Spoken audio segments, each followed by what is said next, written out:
حفاظ صاحب سے سوال ہے، جو گھر میں عورتیں نماز پڑھتی ہیں فرض نماز، وہ پہلی رکعت کے بعد بیٹھ کے باقی کی رکعتیں پوری کر سکتی ہیں؟ جو نماز فرض ہے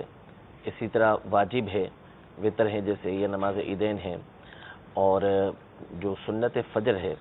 اس میں قیام جو ہے وہ فرض ہے، لازم ہے کہ اس کے بغیر ان کے بغیر نماز ہوگی ہی نہیں۔ لہذا اگر کوئی شخص جو ہے وہ عورتیں جو ہیں یہ پہلی رکعت میں کھڑی ہوتی ہیں تو جس کا واضح اور سیدھا مطلب یہ ہے کہ یہ قیام پہ قدرت رکھتی ہیں، ٹھیک ہے۔ تو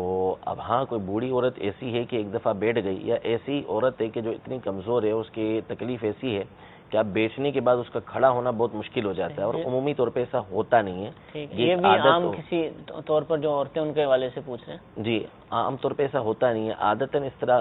عادت بنا لی جاتی ہے۔ تو ایسی جو خواتین ہیں، اسلامی بہنیں ہیں جو اس طریقے سے نماز پڑھتی ہیں کہ پہلی رکعت میں کھڑی ہوئی، اس کے بعد سجدہ کرنے کے بعد وہ بیٹھ جاتی ہیں، اب وہ کوئی قیام نہیں کرتی، تو ان کی نماز جو ہے وہ نہیں ہوگی، ان کو دوبارہ نماز پڑھنا پڑے گی کیونکہ انہوں نے فرض چھوڑ دیا ہے۔ یہ فرض الاعادہ ہے، تو فرض کی 4 رکعتوں میں